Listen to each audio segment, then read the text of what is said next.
Have you ever seen someone scream at the wrong person? Well, that's exactly what happened to my wife last week.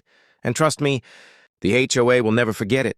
It was a calm Saturday morning in our quiet neighborhood in Virginia. My wife, Emily, 36, graceful and calm with soft brown hair and sharp green eyes, was tending to her garden, her peace zone after long weeks of working as a cybersecurity analyst. Then came Linda, the self-proclaimed HOA enforcer. You know the type, late 50s.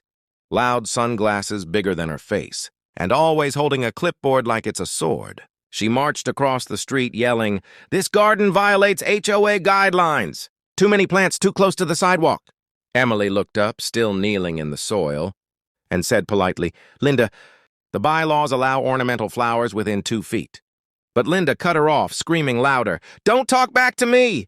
You're lucky we haven't fined you yet." I was inside watching from the window, and I could feel my blood boiling. But Emily just smiled. That kind of calm smile that says, you really don't know who you're dealing with. Because what Linda didn't know was that my wife had just finished an FBI cybercrime investigation the day before. The same one that helped uncover a $3 million HOA embezzlement ring in another state. Still, Emily tried to de-escalate. "Linda, please," she said softly.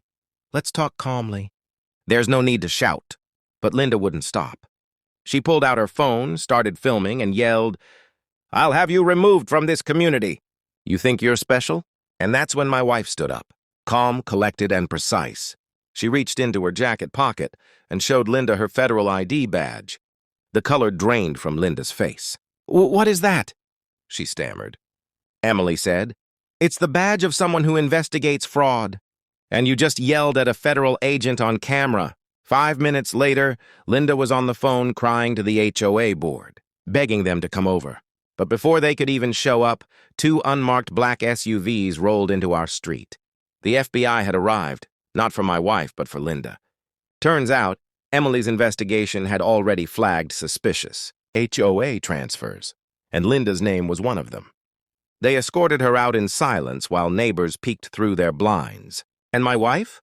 She went right back to watering her roses, not a single petal out of place. So yeah, next time someone screams at you without knowing your story, just smile.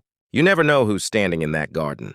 And if you enjoyed this story, don't forget to like, subscribe, and share, because some fights don't need fists, just the truth.